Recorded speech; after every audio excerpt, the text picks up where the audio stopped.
Welcome to another episode of Live Coding with RabbitWerks JavaScript. Sorry about the delay. Again, we're having some internet connection problems at the beginning, but we got it sorted out and seems to be doing alright now. So we're gonna go for about an hour and see what we can get done on the rest of this app. Thank you for tuning in and all that good stuff.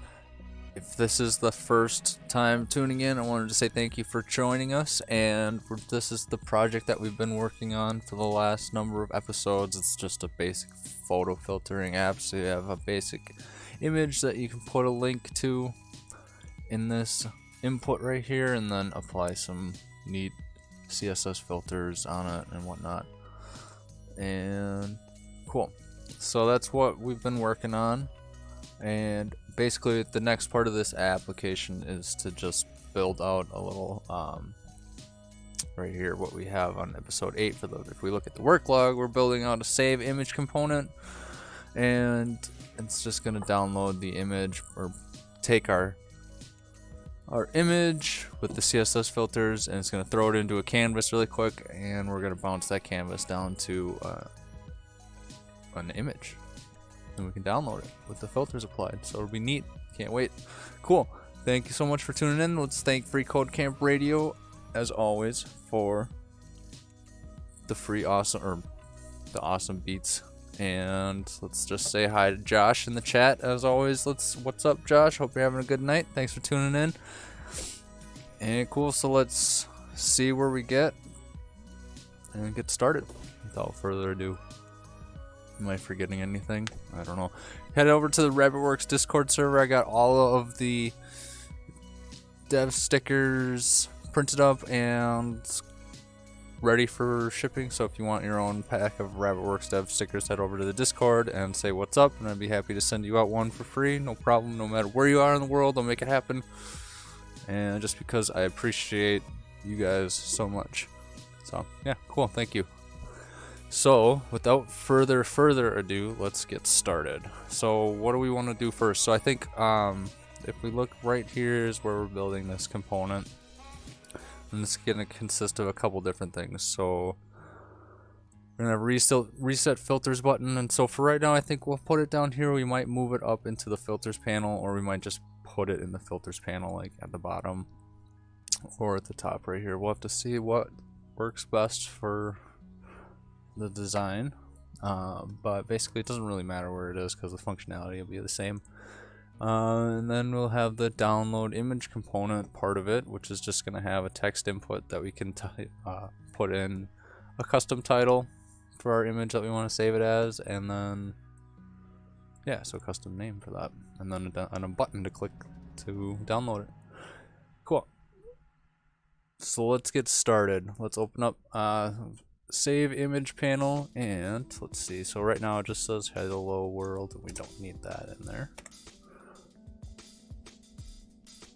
And let's see, what do we want to do? There's two things that we want to do first of all. So let's actually, I'm probably gonna actually, now that I'm looking at this, put the reset filters button inside the filters panel. It just makes more sense that way. And then just leave this as the download image panel, save image panel. Okay, so let's look at this then. And what do we need? We need two things. We need an input and we need a button. And let's do that really quick. So we're just going to use the same kind of styling that we have going on for this, so we can actually go into our control panel, image loader component, and just grab the styling that we have set up for the input itself. So if you look at our input, it's got this class input loader or image loader dash input, and basically we just want to use the same style for the input on that, and so we can take it when we're ready for it and use it. So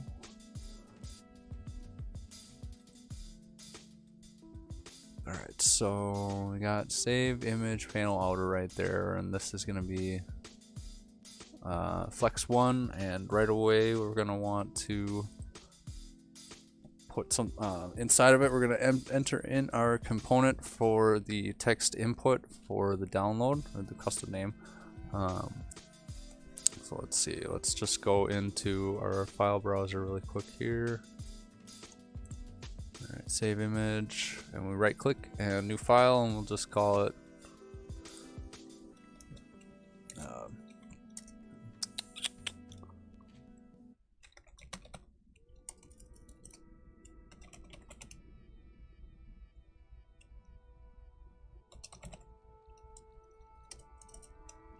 custom image name dot view. The naming isn't 100% important as long as you know what it does.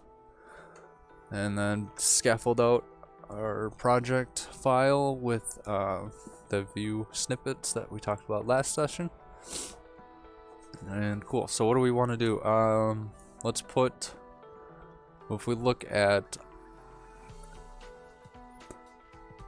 our image loader component just for a reference point, you can see that if we look at it, it's got the input is actually sitting inside of a wrapper div, just acting as the flex container.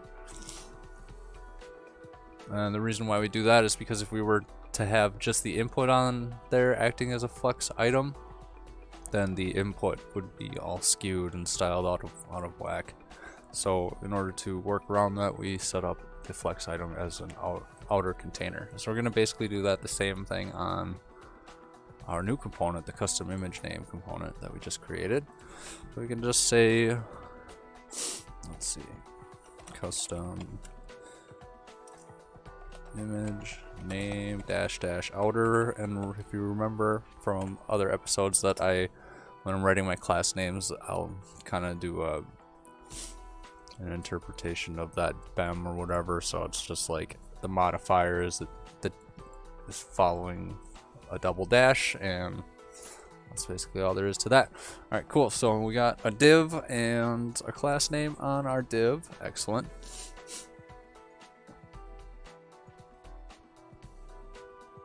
And let's see. So we can just type in input dot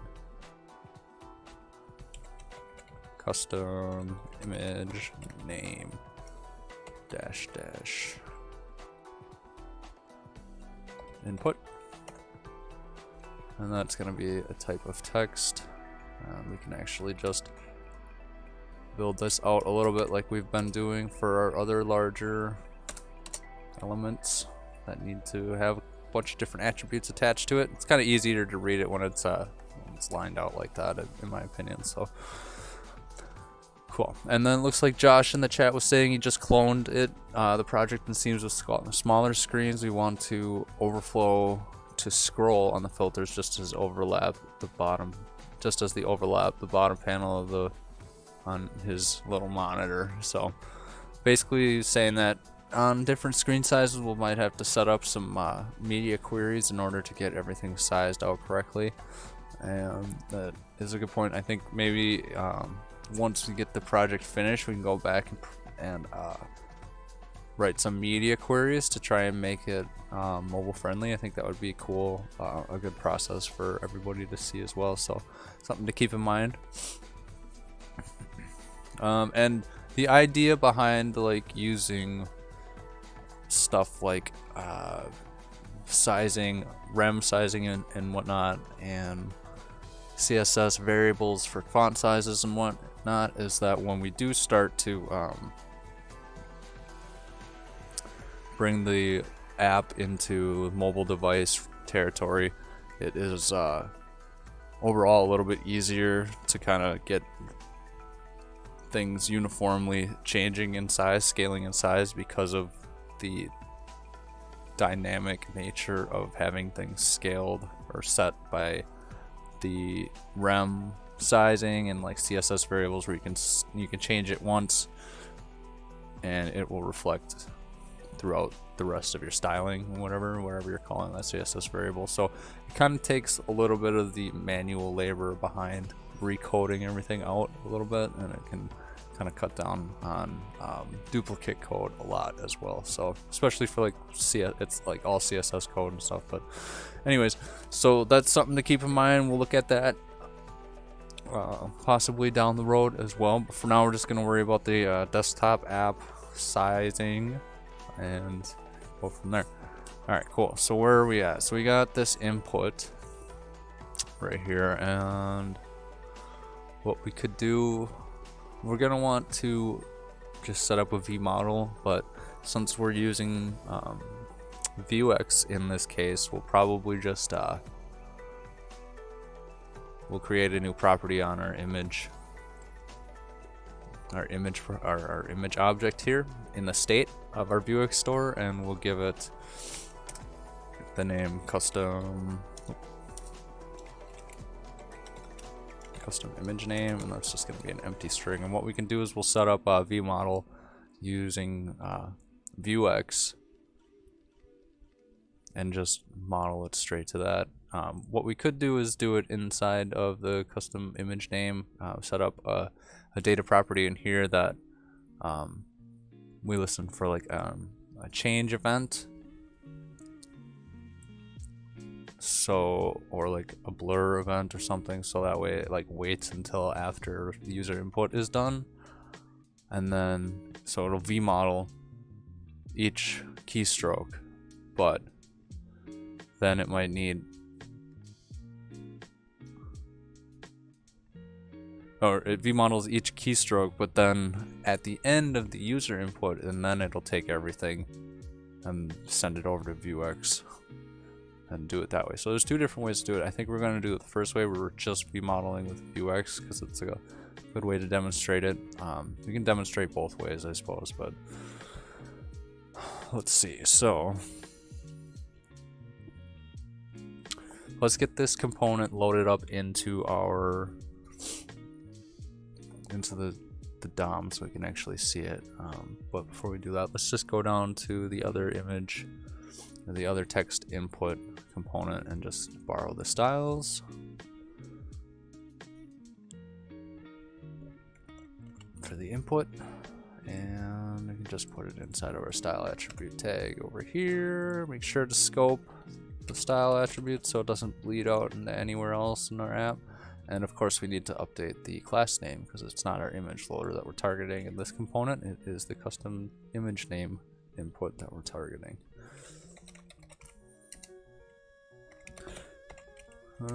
Just don't forget the dashes, image name.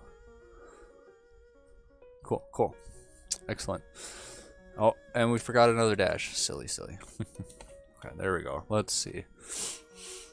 We got our styling in there, and let's go and bring it in now. So let's go back into the parent component, the save image panel, and you guys should be pretty good at importing stuff, different components into parent components now, because we've gone through it a few different times. So if you remember, it's import and then the name of the component we're going to give it. So custom image name,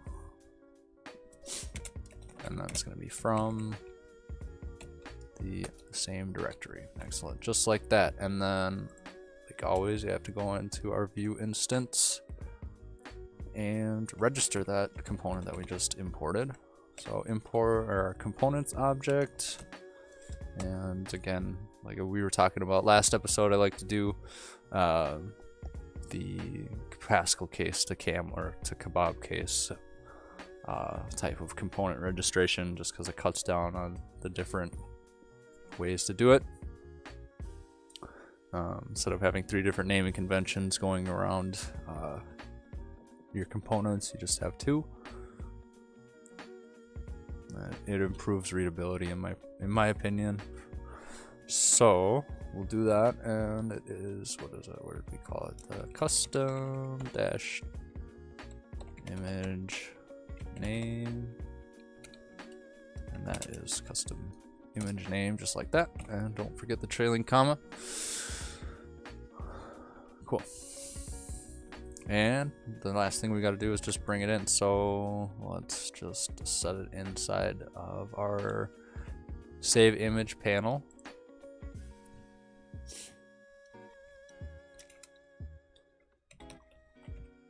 Custom image name tab, and that's just Emmett making up the custom HTML element for us. And looks like we have it in there, getting into the right spot where you can see our styles are applied correctly to it. We just need to get the layout set up a little bit. And of course, with the custom image name, we're gonna need to have a label for it as well, so the user just can know what they're supposed to even do with this thing. Otherwise, it's just a blank text item. It doesn't give them any directions of what to do, and so let's alleviate that.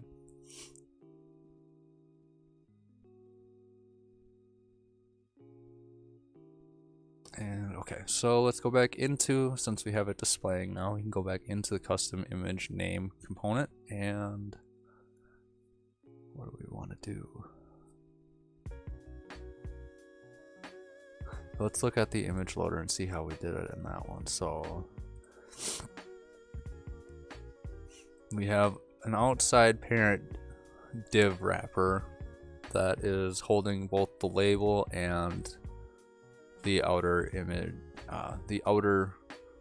image loader wrapper as well. So we'll probably do it in the same manner as that, just for simplicity's sake. So let's just wrap all of this in. Oh, actually, you know what? Let's actually go like this, since we're gonna use this outside wrapper div the way we intended it. First, let's go inside of it and create some new elements inside there. And then with that, we can set this to -- inner.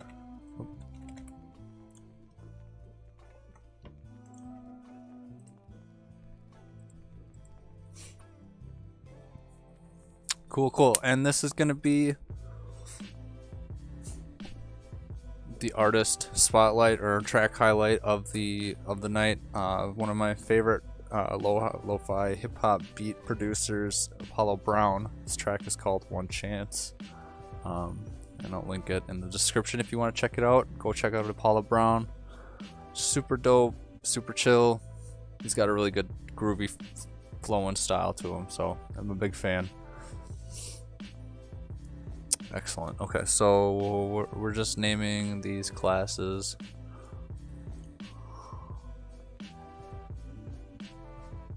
And we got that one. Input inner, blah blah blah blah blah. Let's wrap this thing in another wrapper, because we'll have the input wrapper and then we have the actual component wrapper. So a bunch of wrappers, but there's not quite any rhymes going on, but that's okay. At least we got some sweet beats. Alright, so what I can do really quick is we're just gonna cut that out and just go dot custom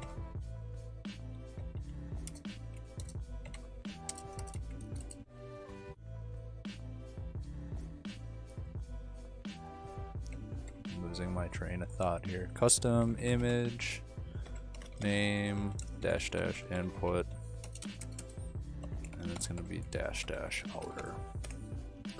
Okay, and we could probably do a better naming convention for this and just break it out into a little bit, or like abbreviate this part of it, but I think it kind of helps to see where it's at, and we're not going to worry about it. So let's put our input back inside of that div wrapper that we just made now, and let's just fix our indentation a little bit. So we now have that input wrapper, and it's sitting inside of this div wrapper, and we will use that to style it properly. Let's just fix this and rename our class properly. So .inner.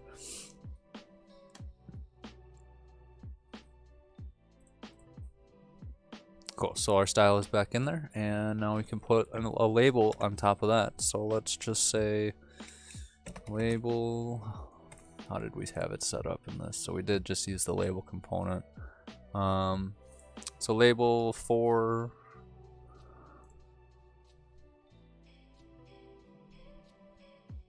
we did set up an ID on this one too. Okay, no problem. Okay, So the label is gonna be for, let's set up an ID really quick for this. Custom image name. Oh, goodness, I can't type tonight or any night apparently when I live stream.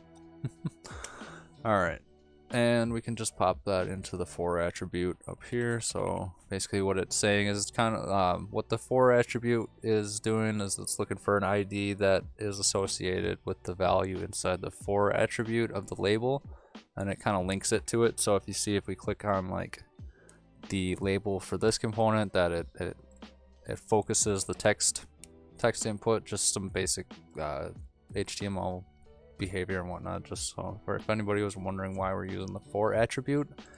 More familiar with JavaScript than HTML stuff, that is why we do that. And it looks for an ID, so you can't do like a class. It's not going to find a class. It searches for ID, kind of like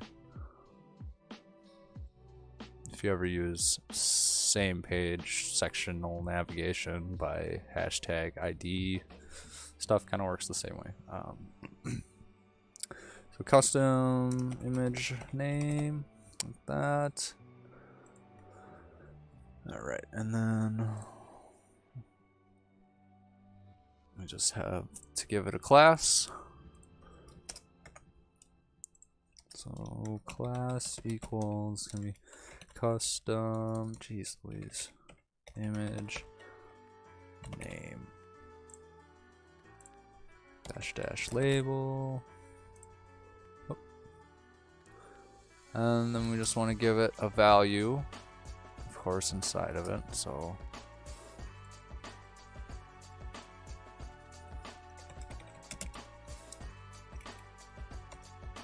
custom name, something like that. You can see it shows up right there. And we need to give our components some flex stuff now. So let's since we're using the Flexbox utility CSS library that I've kind of put together, and you can check out that project on GitHub as well. We're just gonna apply some of those classes and change some of the stuff into flex items. So the topmost component is going to have the display of Flexbox on it. So we'll set Flexbox class on there just like that. It's going to goof everything up for now. We can just say Flex1, or not Flex1 right there, but it'll say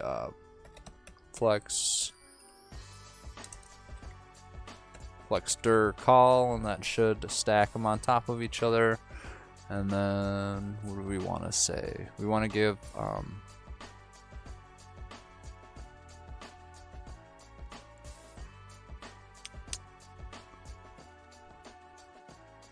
what do we got? What do we have going on? We want to give it a little bit of centering, so we'll say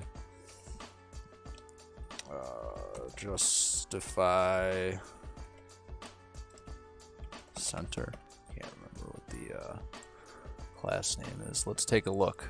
All the way down here, and it's going to be space between, or this flex center class. Flexbox space center.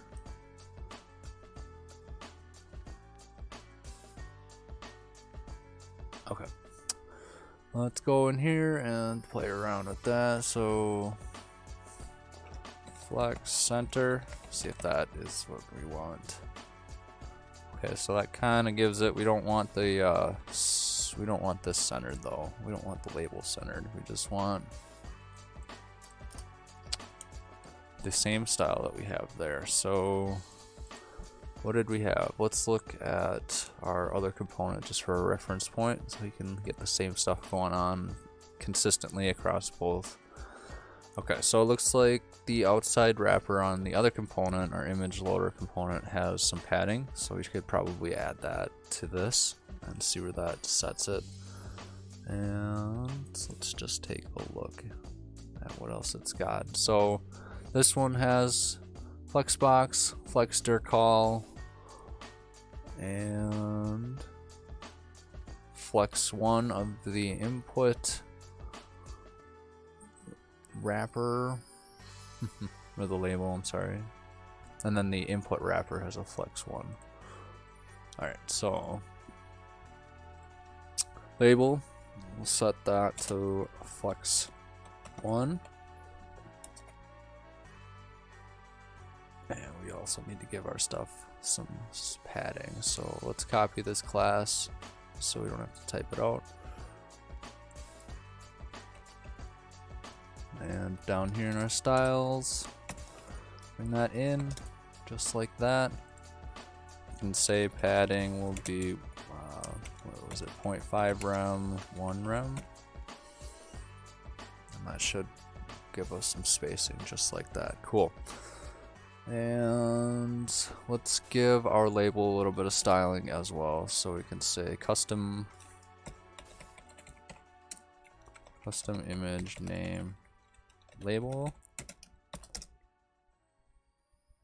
And we can say font size for that. I think we had the other one set to 170, but that's a little bit big. So let's push it to, let's just say 130% just to see what that gives us. It's a little big. Let's do the same size as the filters. So if we look at that, font size for that is 110%, and we should probably dock our dev tools for the live stream. And cool, that's not what I wanted to be in. That's okay. All right, cool. So custom name, instead of 130%, we'll do 110%. And that gives us the same size. It's a little bit bigger than the initial size, and cool.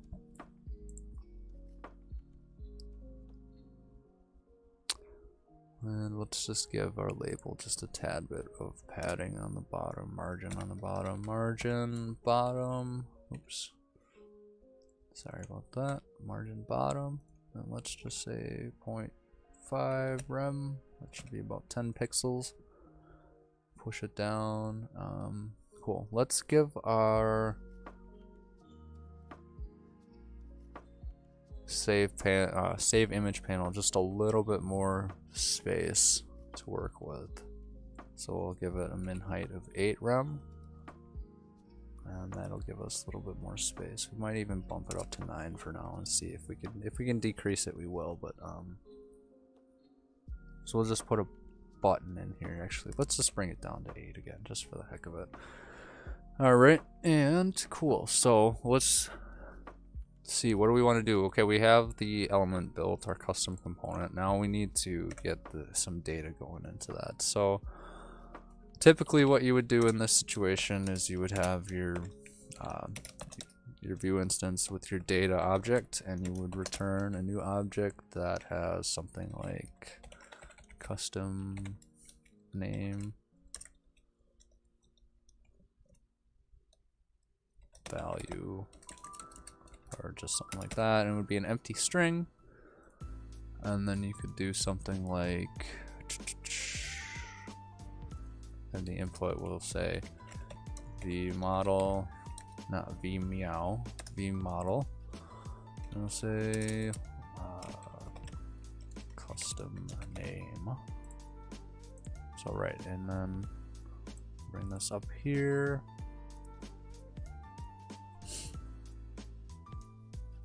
We need to fix that styling as well. So I think, okay, so what Josh was saying in the chat was only needs overflow scroll on the filter panel class, so no media queries, and that's what he was talking about. It would probably alleviate this and turn this into a scrollable container instead of flowing into the other one. So correct me if I'm wrong on that, but I think that's what you were talking about on that. And let's see. Nito Toledo. Cool.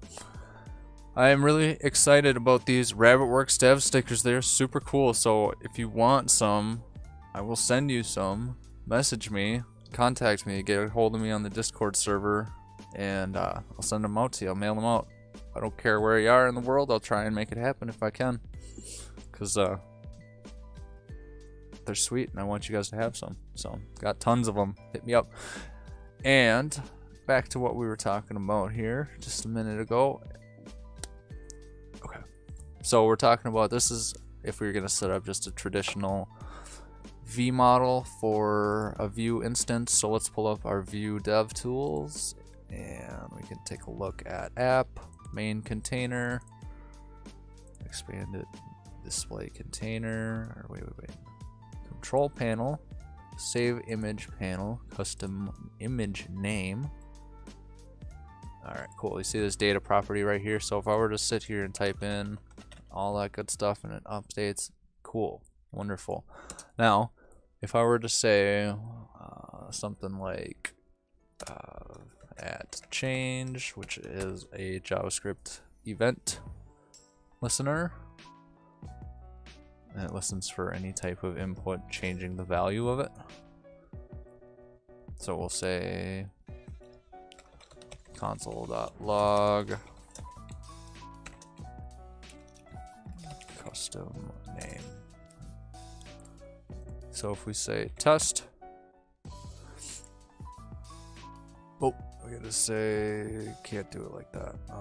What is it? Console is not defined on the instance, but referenced, blah, blah, blah. You cannot read property of log.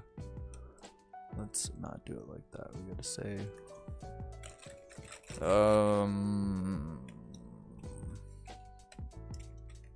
save value. And then if we had a method down here, methods object, and it would be called save value, which is a function, and we will just say console.log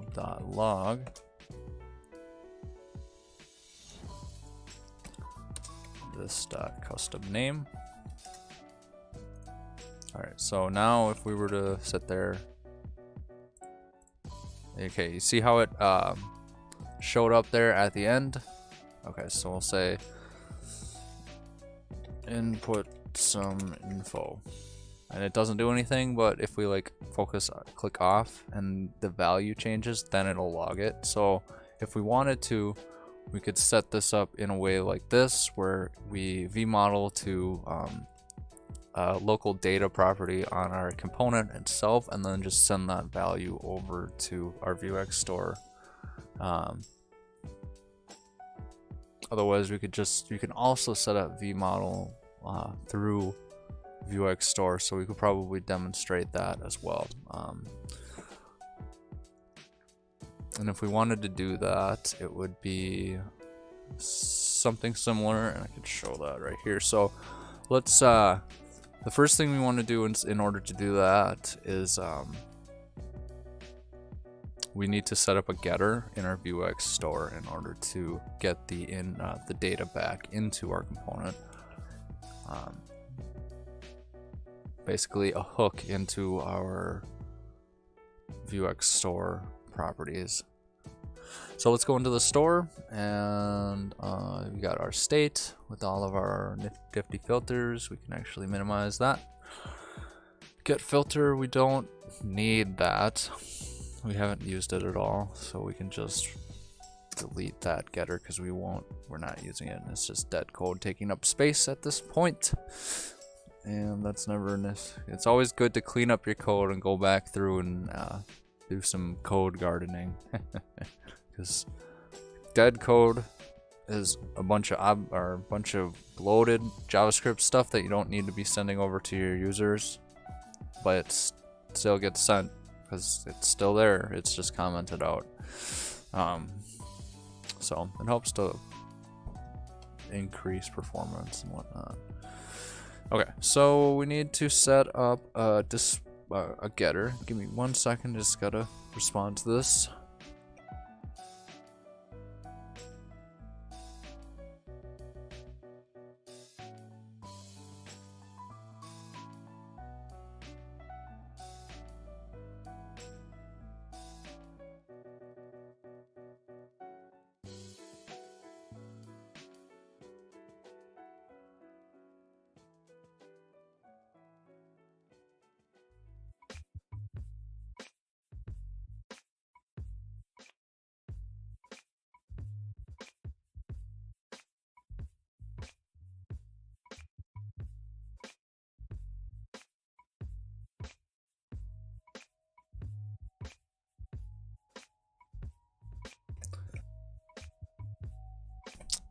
Cool. Sorry about that. And okay. So what we need to say, and Josh was making a good point, or even worse, it actually runs. Dead code actually runs, and that's something that you never want. So one thing that we will do at the end of this project is we'll go through when we got all the features running and working, we'll go through and refactor some stuff to make it more performant and clean up our dead code, because that's something that just because you got your app to work and like the features are all there and it's super cool for everybody on the outside world does not mean your job is done as a developer. Because usually that's just because you got something working. There's a something I was listening to on the CodePen Radio podcast. If you haven't checked that out, basically the three guys the founders at CodePen and now the whole team do a code podcast about what it's like to run a web app in today's world, and they talk about a lot of stuff. And one of the things that I took away from one of the topics that they had was really important is this, I can't think of it now, but the way of working that kind of like is embodied by Mozilla. It's like get it working, make it work, make it right, and then make it fast kind of thing. So step 1 is get the app to work, step 2 is to make it work right, step 3 is to enhance and boost the performance of it in other ways. So we're going to try and follow that a little bit and go back. It's always important to go back and refactor your code, because like I was saying at the beginning of this rant, that just because the app is live doesn't mean your job as a developer is done. You still got a lot of work to do. And that's kind of the best part about it, in my opinion. There's always something to do, always ways you can improve it. It's never just like a done deal until the code is completely deleted and never looked at and ran again. And then I guess it's done. Then I guess your job is done. But until that point, there's always stuff you can do to keep your apps running smoothly. Okay, end rant. So what we're doing is we're writing a getter right now, and we're gonna set up a demonstration on how we can do this V model directly through a property on our Vuex store. So we'll say get custom name, and that's going to say take our state. So these are just little functions that run, excuse me, and then it takes our Vuex state in as a parameter, and then it returns our state parameter, a property on that state. So in this case it'll be state.image.custom image name, just like that. And don't forget our trailing comma there. All right. So let's just pull up, I want to pull up the Vuex documentation just so we are 100% sure on this, if I remember correctly. So you use it with getters and setters. There we go. Oops, wrong one. Vuex form handling is what it'll be under. Okay, so yeah.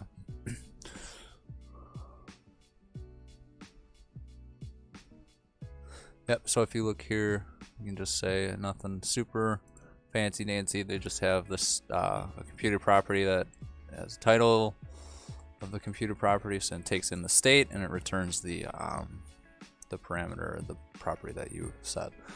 Okay, so let's get that going. We have the getter set up. Let's go back into a custom name component, and we can set up our computed properties object. Oops.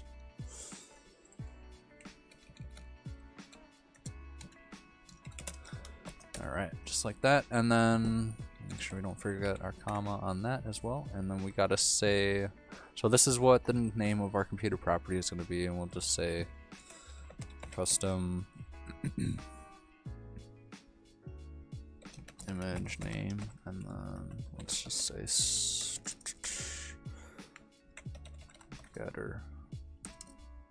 Oh, I'm just gonna prefix it with store, just so we know. because we have two different things right now, and I'll take one out, but that just right now I want to demonstrate how this is going to work. We actually can just comment that out for now so it doesn't run by accident.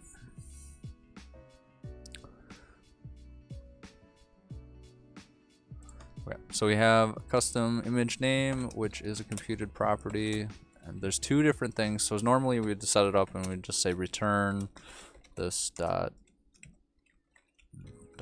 $store blah blah blah blah blah. But in this case, since we're setting up two-way data binding inside of our Vuex store, there's two different properties that we have to use. We have to use the get, and actually I'm sorry that this should not be a parentheses. This is actually a colon, since we were setting up an object, and the parentheses, the invoking parentheses, are in the get and the set properties inside of that.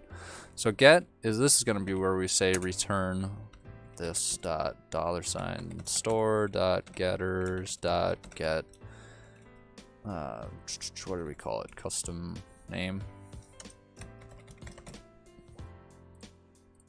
Oops, close that component out. I just want to look at the store, get custom name, so that's what we called it. Cool, just like that, we have that returning it properly.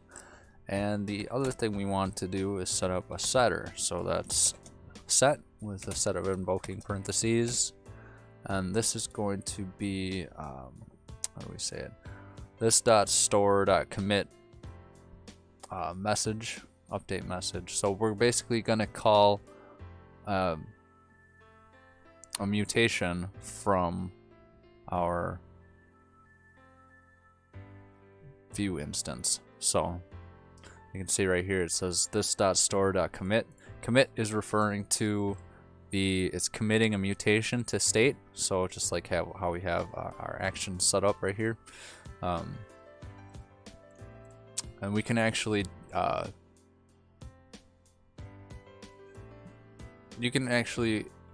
call commit, and you can actually, so you can call mutations and you can also call actions in the same way. Instead of saying commit, you would say dispatch. You dispatch an action, you commit a mutation. So anybody that's worked with Vuex before, this is all 101 stuff, but I just wanted to kind of go over the bases one more time. So let's see, we can set up a mutation for this really quick. So we can say in our mutations object right here, let's go and enter in a new one. We'll say set custom image name, and then we prefix it with the muta and pass in our state and the payload, which we will get from our Vue instance.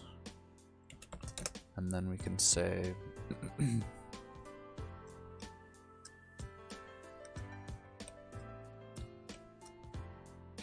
this dot state, state.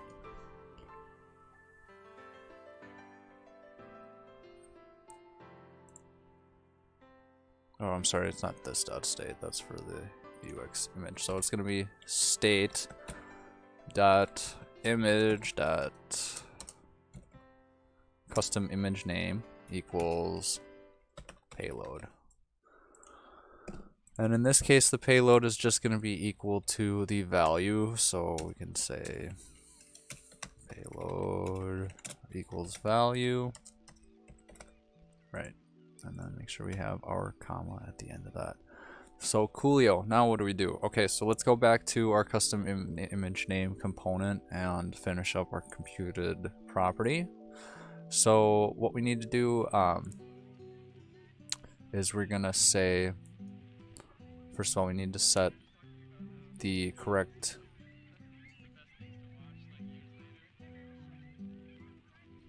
attributes right here. So we can delete this change since we're not going to be using that. And we can actually just get rid of this data property since we're not going to be using that. And we can get rid of this method since we won't be using that. Cool. So we just have our computed property on here now. And let's go back up to the input. We can change our V model to, instead of just custom name, it's going to be custom image name underscore store, right? Because that's going to refer to this. And so Vue is automatically going to know to use the getter and the setter that we're building right now. To use the setter, we have to be able to pass a value into it, and that's what it does underneath the hood. It grabs the value with the @input event. So if you want to look into the V model and making custom or Vue directives a little bit closer, you can see how it works. You can look at the Vue documentation. I can also put a link in the description to it for you if you want to check it out as well. It's kind of interesting. You can make your own Vue directives and stuff. So maybe in the next series, when we start to look at different topics inside of different things and not necessarily focus on like a big project, we can cover how to write your own Vue directives and kind of look at what's going on with the basic Vue directives that you use all the time. So like vif, vshow, v4, stuff like that. We can look at those a little bit closer and see how those are working. So maybe you can write your own vifs or Vue directives someday. So that would be cool. I actually haven't written that many, so it would be a good learning experience for me as well. I think I've only written like 2 or 3, and something that you should practice because it's always a good tool to have in your back pocket. Okay, so with this set property for the getters and setters of our computer property that we're setting up right now, we need to pass in the value. Value is kind of like the event object that gets passed automatically into it based on the Vue directive.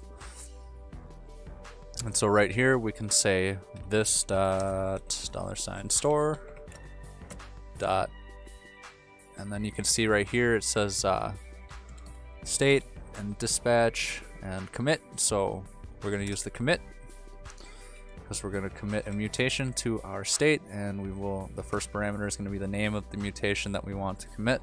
So same thing as if we were setting up an action. It's the first property is the name of the mutation that we want to call, and the second property or a second argument that we pass in is the payload. So all good stuff. Pretty basic. So all works pretty much the same way. It's just a little bit different when you've never done it before. It could be really confusing, and there's a lot of unsureness. So hopefully that helps clear up some confusion. If you have any problems with it, feel free to let me know. So this .store.commit, and it's going to say update. What was it? What do we call it? Oh, set custom image name muta. We could actually say set custom image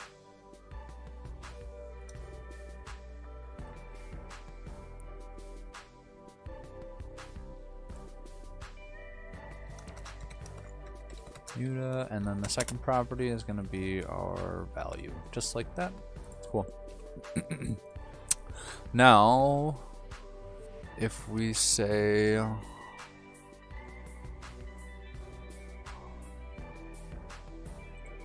let's take a look at our app now and see if that worked. So let's refresh it, and we can open up Vuex and then our Vuex, our store. We have our custom name attribute right here. So if we type into this property in this input, it should change right here in our state. So hopefully, fingers crossed, that works. Let's write test, and look at that, it works. And the cool thing about this is that it's all going through Vuex. So if you noticed that our state playback right here increased. If you haven't used this, we can go back in time with the what do they call this then? The timeline, time traveler thing. I'm not exactly sure, but basically you can go back in time and check out your app at different states. So it keeps a log of it. So you can see this is our base state. We don't have anything on here. You can see the first change that happens. You can see custom image name is a T, and then the second change it's TE. third change TES, and then finally the fourth change TEST. So each individual letter or keystroke is going to update that property, and it's going to fire that event, and we're going to have a log of it. So this is like crucial for tracking for stateful apps and stuff like that, so you can keep track of everything. If something's going awry, then you can go back and figure out, okay, well at this point when I typed in an E, for whatever reason that fired off this event, and I'm not sure why. So we can go back to the mutation or the state panel, and we can click on commit this mutation, time travel to this state, so we can go back to that state as how it was. So if we want to go to how it was when we had the full word in there, or if how it was at our base state. And then we can also, so it says, what's this, revert this mutation. We can get rid of this mutation out of the timeline, so it won't include that one. And we can also click this button right here that says commit this mutation. That's basically going to set the current state of our app as the state that's set right here. So we're not going to worry about that. It's just a demonstration, but you can see that our custom image name is in fact working. And we can title in something like, hello all you awesome YouTube folks, smiley face. And then let's just look at hello all you awesome YouTube folks, smiley face. Excellent. Cool. Alright, neat. Well, we got that working. Let's see where we at with things. Let's bring this down a little bit. So I hope that was a little bit helpful. It was kind of a long demonstration of the both ways to do it. I think if you are using Vuex, I would recommend that you set up if you have to do two-way data binding through something in Vuex, I recommend setting up like this instead of doing it the first way we did it, because when you set it up with a computed property as your data or your V model, then you get access to the state. Vuex state tracking and all that good stuff, and a lot easier to keep track of what's going on in your application and figure out for debugging and whatnot.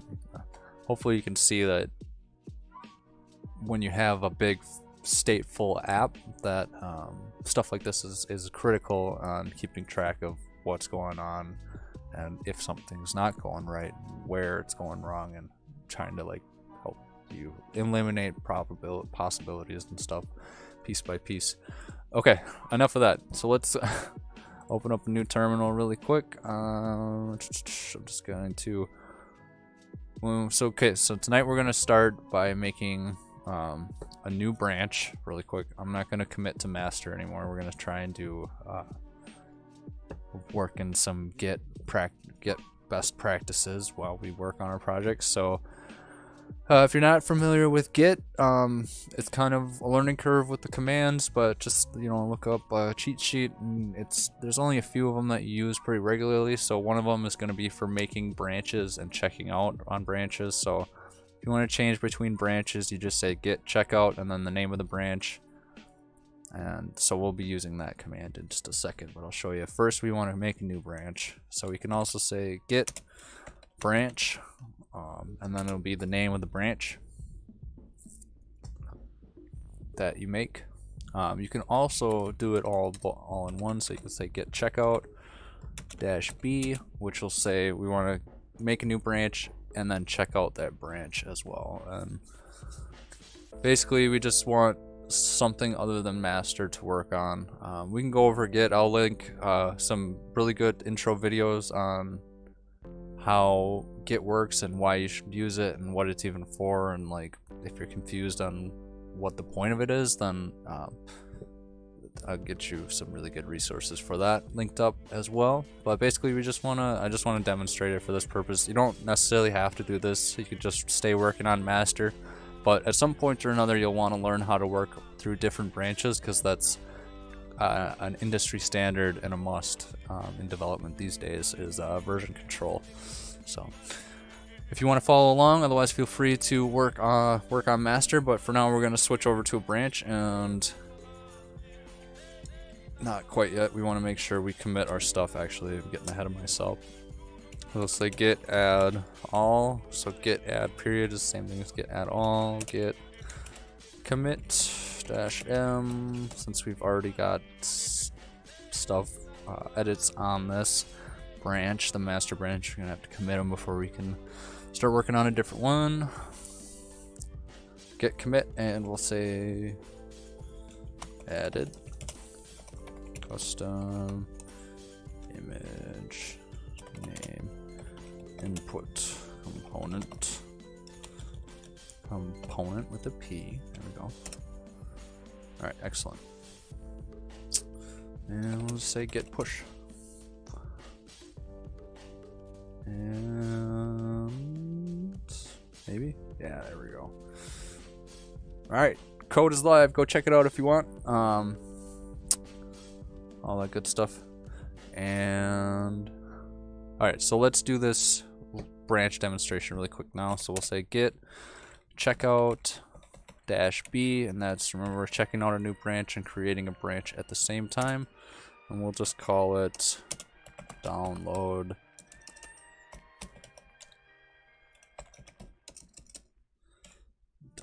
image, just like that. And so you say git checkout and switch to a new branch, download image. You can see that this thing has changed to download image. So now we're on a different branch, and basically if we have edits and changes and stuff that we work on in this branch, and when we commit them, they're going to be saved to this version of the app that we're working on. And if we wanted to bring that, I'll show you how we bring that into the master branch once we're done with this feature and ready to bring it into our production branch, which is generally the master branch. So kind of a basic walkthrough of like how working in a production for a production type workflow would work. Not an expert by any means, but I'm learning it because of we're working on the community app for the Coding Garden channel with CJ, and he's teaching us all about how to work on a team and how to develop for production the correct way. And Git is right up there at the top of the correct way to do it. So hopefully you guys can learn a couple things from this, and we can get some questions answered, kind of give you some blah blah blah stuff like that.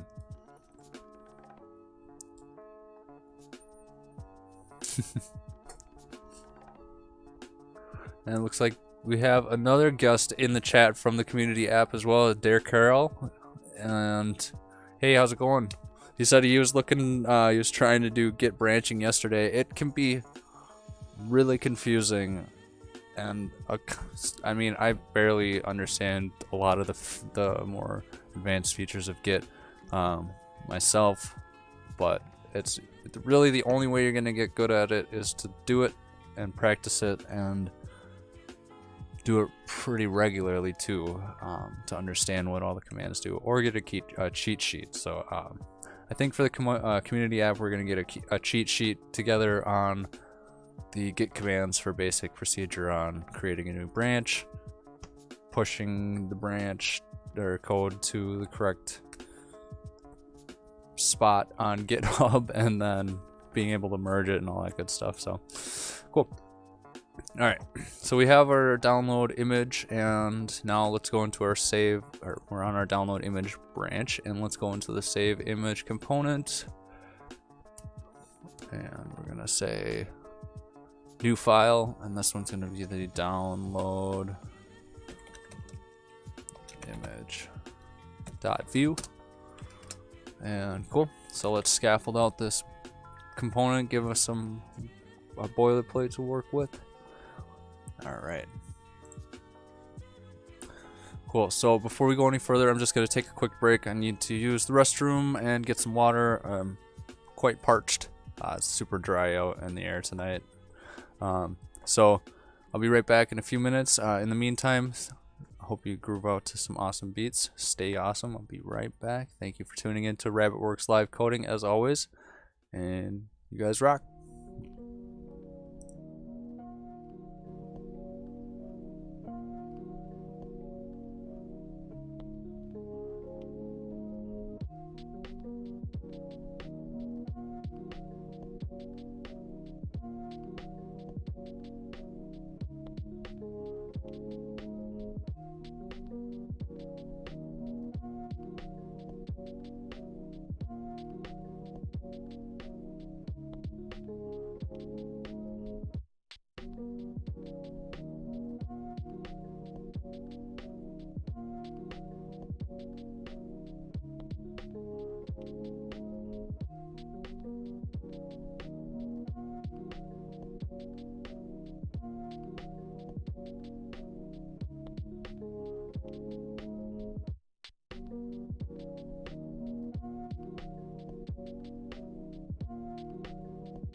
All right, and we're back. Thank you for your patience, and back to it. Thanks for tuning in to RabbitWerks Live Coding if you're just joining us. And what we are doing right now is we're just starting to build download image component. And before the break, or while I was on break, I was thinking that since this is going to be the custom image name, we want to adjust this label name as well. Make it more specific on what it is going to be titling. But we're going to have to do a little bit of validation as well, because just like to remove white space and stuff.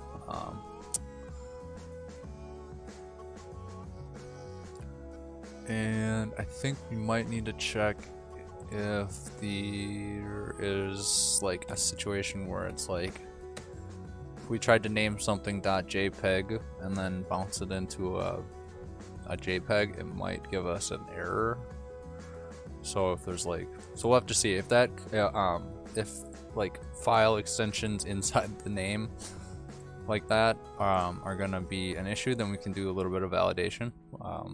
We'll have to see when we get there. But first, we need to get our downloading or our download function built and component set up and all that good stuff.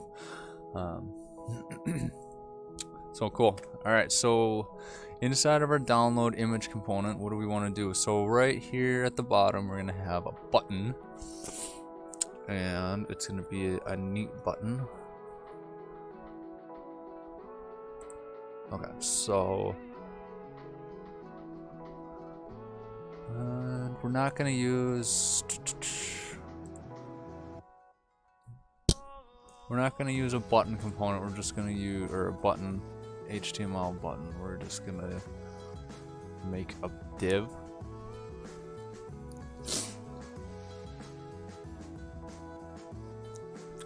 I can't remember. Let's see. Button. I just want to look at the styling really quick, but I think the button, HTML button, has a little bit too much basic styling. If we were worrying about like accessibility and whatnot, then we would definitely want to use a button because of the semantic HTML for screen readers and accessibility, functionality and whatnot.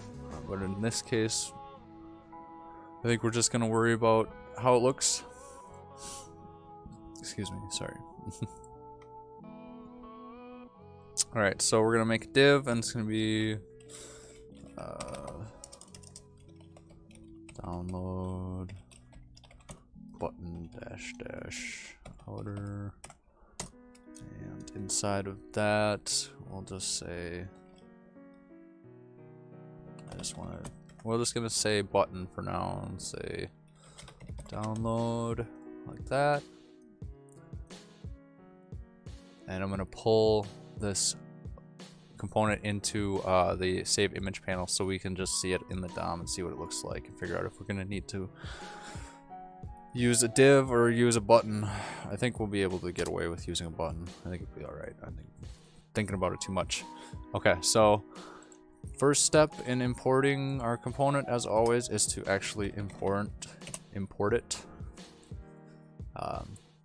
Import is the download button, not download like that, but download button from, and it's gonna be the relative path of where we're at. And download image.view, apparently we're calling it image. Let's actually call it, I want to change it. So we're going to rename this component. Instead of download image, we're going to call it download button. So that's what it is. Download button, download, okay. Download, everything's alright. Download button from download button. Alright. Just so everything is named the same and properly. Alright, so once that's imported, now we can register it like usual, and we'll say download button. Download button just like that, and button, who's got the button? Let's see. Download button in kebab case. Cool. Alright, so it's right there. You see it? We got it loaded in right there, all sweet like. Alright, so let's get some styles on this sucker now. So we'll have download button dash dash outer, and let's just give that some padding. Or was it? Yeah, padding of 0.5 rem for the left and the right, and 1 rem for the top and the bottom. It's our base that we've been doing it at, and see that it puts it in the right spot. Alright, cool. And button. Alright, so let's give our button a class now. And we'll say class equals download button, I guess we can call it that, or we could just say inner like we've been doing. And we might need an inner wrapper around this button, so I'm not sure yet, but I think this will work. And we'll just have to see when we get our Flexbox classes applied to it. So we have it right there, and we want this to be Flexbox. And alright. So let's take a look at the element inspector and just see where this is getting sized at, so we have an idea of what's going on here. Alright, so it's taking up the whole space. That's what we want. Cool. And we also want flex align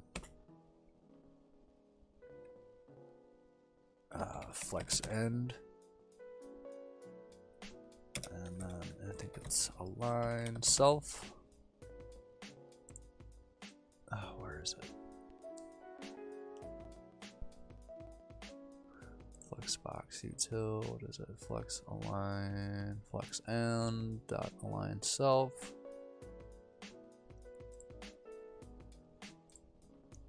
That should be right. Flex align, flex end, align self.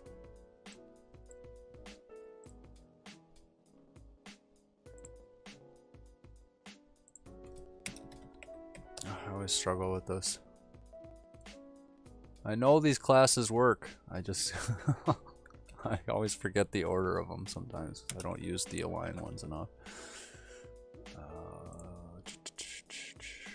Delete these ones out of there.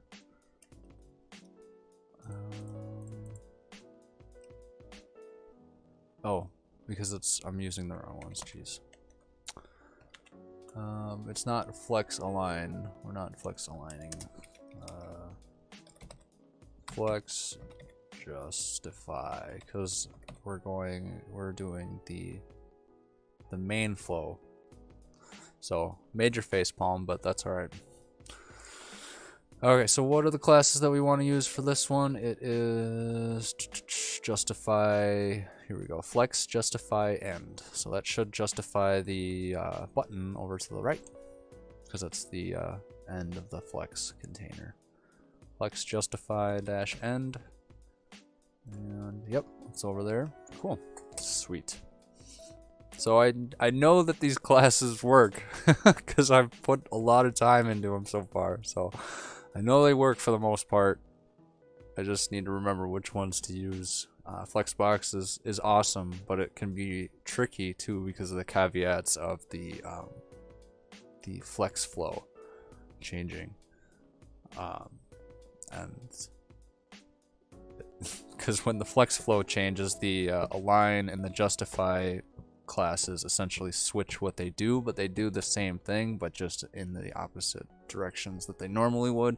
It's confusing, but it's awesome. We can do we'll do a whole live stream session on the Flexbox stuff and specifically like using it with this Flexbox utility library that I have. So once this Filtrify series is done, well, definitely that'll be on the top of the to-do list for live series sessions. So hopefully you can tune in for that.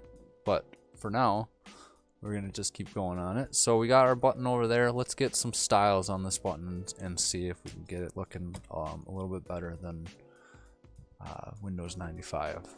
So download button inner, right? And cool. Let's give it some padding. 0.5 rem. And we want, let's see, it might be a little much. Let's do 0.4 rem, and then let's do for the left and the right. So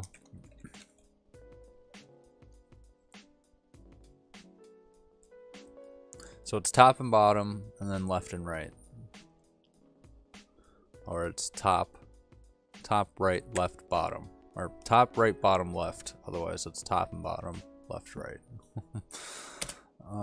So let's just give this one rem for the left and the right. We got,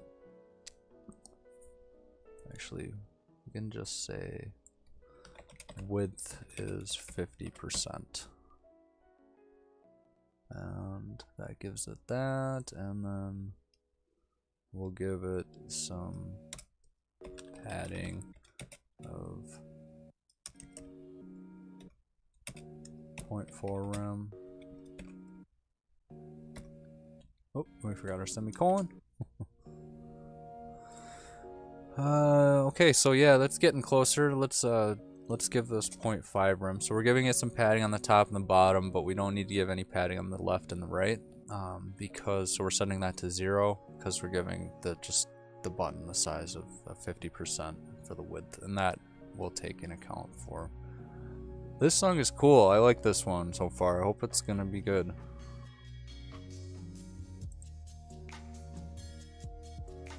This is sweet. Okay, I'm gonna switch my track highlight. Well, we're gonna have 2 track highlights for the night. This one is our second track highlight, Aura Lore by Tor, and I will see if I can find it and post the link in the description. But let's listen to it.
Okay, so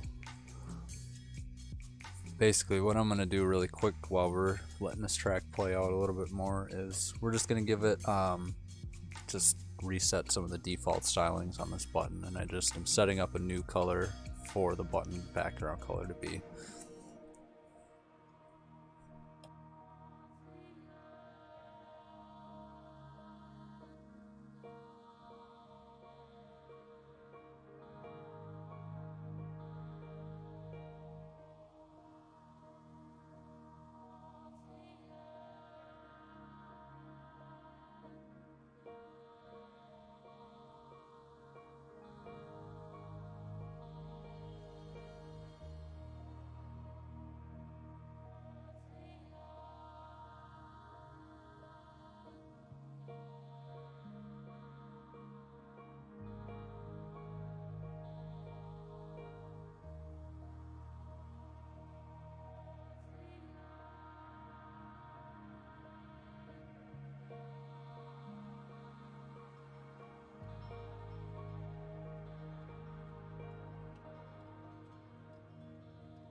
Cool. Well, I liked that track. Sorry for the silence, but I just wanted to listen to it for a little bit. Again, Aura Lore by Tor, and I will link the track in the description. Okay, so this is what I was doing. Basically just set up a background color, and we're setting up a new CSS variable as a new color so we can color this button something nice looking. Something like that. I don't know. It's fine. Maybe a little bit brighter. Something like that. Cool. All right. That'll work for now. And next thing we want to do is give it a border. One pixel. Oh, actually, we're gonna do 2 pixels solid. Oh, geez, Louise. Pixels solid, and then we have the 212121 black color that we've been using. But you know what? We have this in a bunch of different spots. So when we're done with styling this component, we'll go through and just refactor that back into a CSS variable so we can set it up properly, not have to change it a bunch of times throughout our app if we want to change our colors.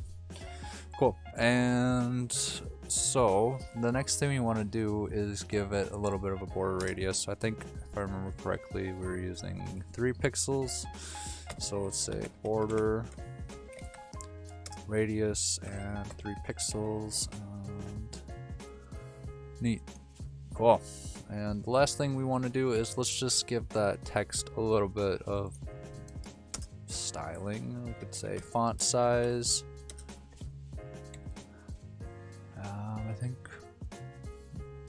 font size. Let's see. Let's do. I just want to see what one rem gives us. Okay. A little big. We don't need that big. So that's at 20 pixels. So let's try 0.75 rem. That should be 15 pixels. A little bit better.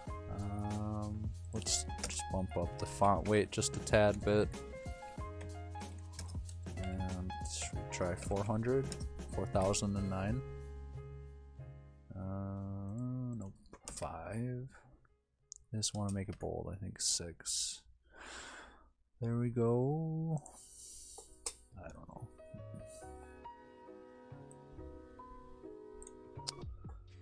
Let's try 0.85 rem on that just to make it just a little bit bigger, and we can take this font weight off because that's a little bit harsh. Okay. So I don't think we haven't pulled in a custom font for this. I don't think we should probably do that at some point.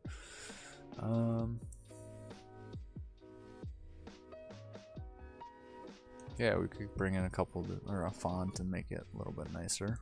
I don't know. All right, let's just add that custom color really quick, or the border color, since we're in our main.css file, and just say border, not barred, border color. It's gonna be set to 21, 21, 21. And let's just switch it over to RGB just to have consistency. Oh, we already have that, so that makes sense. We have barred black. Oh, good point. All right, so color is that, and we can just change this right here to var dash dash nav bar black. Cool, just like that. All right, and then let's just get a click modifier, or a hover modifier and an active modifier, and then see where we're at. And we're not going to get to the logic tonight, unfortunately. We're running out of time, but that's all right. We'll get to it first thing next session. I'm just going to drop the padding on it just a little bit to give it a little bit better sizing between it. I want to check the size on these two components. So this is 40 pixels tall, 40 pixels tall. Cool. Neat. All right, so let's give these things a little bit of, make sure we scope our styles, obviously. And it's interesting that when we change our style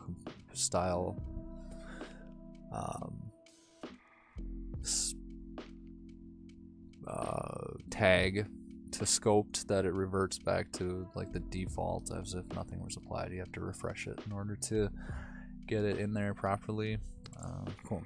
So say dot download button inner, and then it's going to be the dot hover, not dot hover. It's not a class. It's the colon, the modifier. So hover, and that's for when the mouse moves over it, and we can just go into our main.css. We're going to duplicate this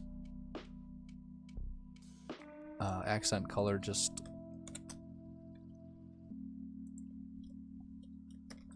prefix it with hover, and then we'll just what do we want? Let's bring it a little bit brighter, something like that. Very subtle difference. And then so we come in here and we can just say the background color is going to be, instead of background color,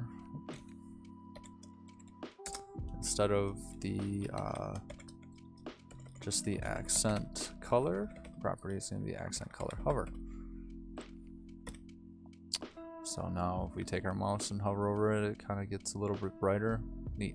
And oops, that's a little bit drastic, so let's dial it in just a tad bit, just slightly, so something like that. It looks a little bit nicer. And Joshua was saying in the chat that Google Overpass is a nice font. Yeah, there's a ton of nice fonts on Google Fonts, so I think that'll be an action item for next session for sure. Is we're just adding things left and right to this. Let's see, episode 9. We'll just say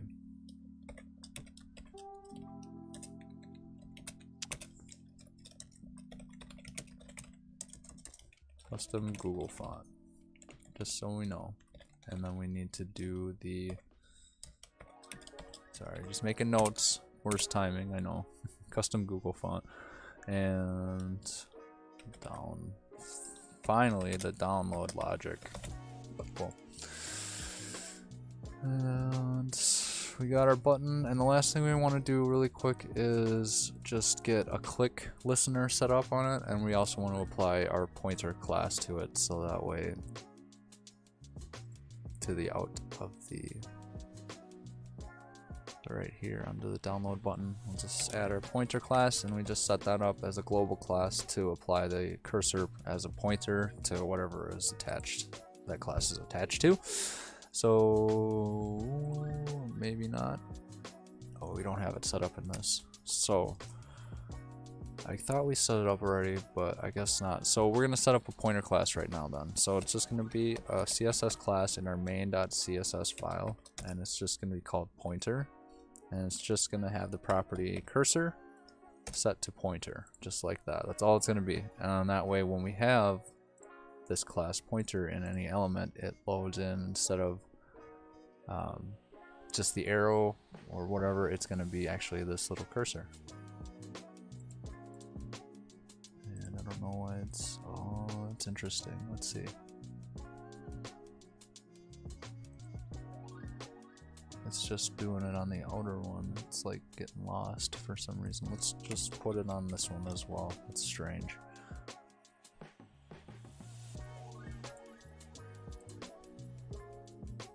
Take it off of this one. Do we need it? Weird. Okay, so we're just gonna leave it on the button. Yeah. Okay. So the last thing before we wrap things up for the night is we're gonna add the active modifier styling to it. And so we'll say download button inner, and that's the colon again, and we're going to say, where is it? These are all just so many things. It's going to look at all these things that you can use. You should look at these CSS modifiers a little bit closer and see what you can use, because there's a ton of stuff in here, and I don't even know what most of these things are for. But corner, present, no idea. Check it out, that'd be cool. Okay, so the one we're going to use tonight though is the active, and that's basically saying that when this is being actively clicked, then, or an event is being fired on it actively. I don't know if it's specific just to a click event, but style it like this. And so we'll just say one more color, and instead of hover, we're gonna call it active, and we can just make this actually a little bit darker. That might be a little drastic, but let's apply it first and then make adjustments as we need to. Background color is going to be, all right, and it looks like thanks for tuning in, Dirk Carroll. I really appreciate you hanging out with us and joining the live stream. We will we'll see you around the community app Discord server. And I'm glad that the the git command worked for you. So awesome. Have a good night. Okay, so before that, we were just setting up this last CSS style, and it is accent color, and it's not hover, but it's called active now that we have it for this one. And with all three of those in place, now it should be a nice little full-on button that we just restyled. And you see it clicks. That is a little drastic, so we'll change it.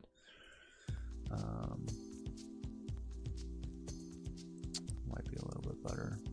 So we have, this is our original color, this is our hover color, and then our click color. So all three together goes like that. Neat. All right, cool. And with that being styled as going to be a good place to call it for the evening. So what we will do is we're going to, I'll demonstrate the pushing into a new branch for this situation before we go, just so we don't leave you hanging on that. And so what we want to do is we're gonna add everything like we normally would. So git add all, and that's gonna throw all of our new stuff into staging for Git, and then we can just say git commit -m, and that's just a shorthand to put a message and commit all in one line, so you don't have to go into the Vim editor, because that is, yeah, definitely interesting. Not for the faint of heart or the noobish, tell you that much. Okay, git commit, and we're gonna say added for the message, added download image component and styles. Cool.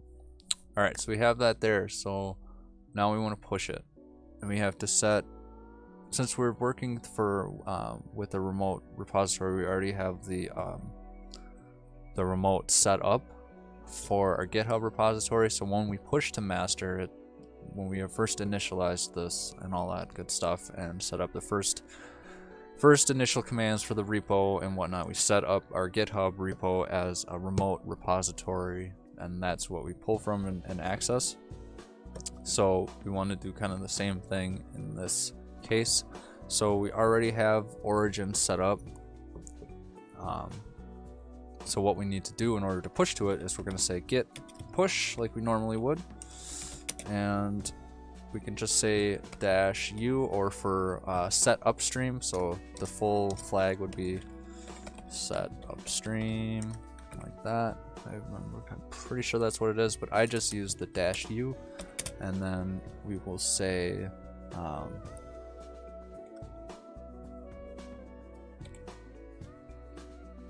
origin, nope, -u, so the up git push -u, and then the name of the branch that we're pushing to, I think. Radeon settings.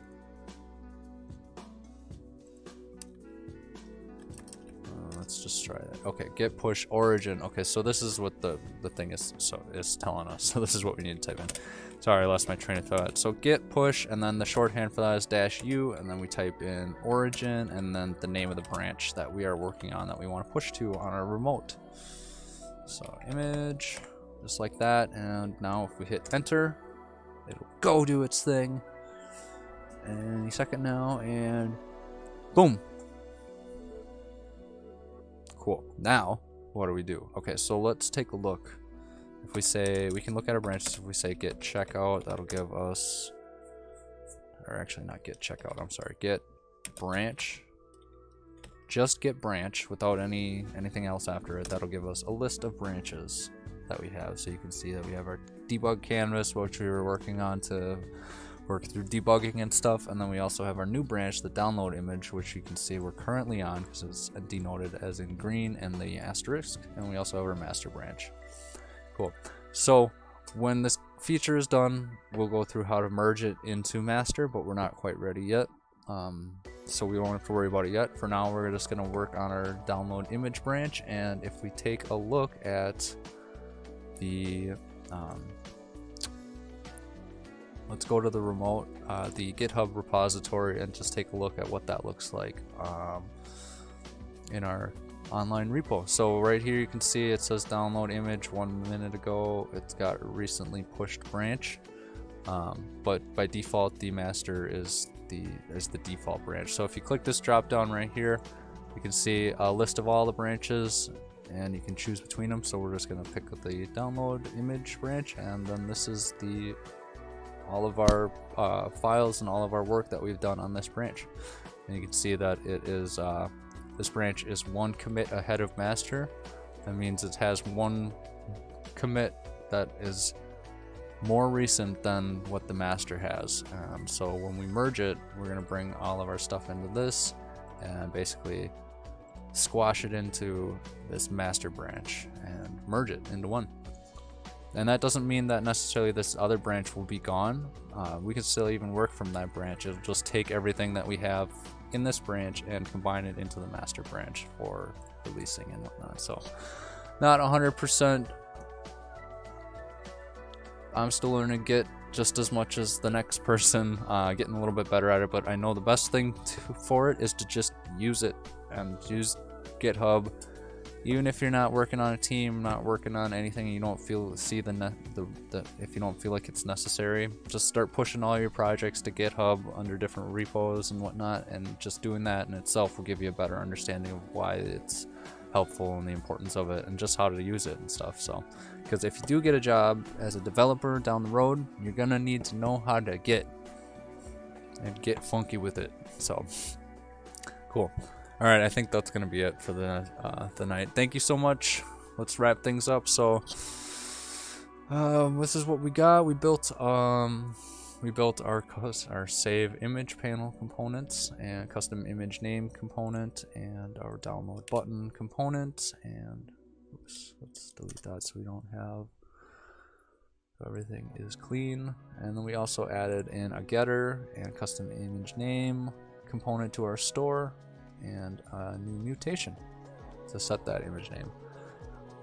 Cool. And I think that so far so good. Things are going really well now that we got past that hump, and things are working again, and we're making some progress. So I think that is going to be where we're going to call it for the evening. Thank you so much for everybody for tuning in to another episode of RabbitWerks Live Coding.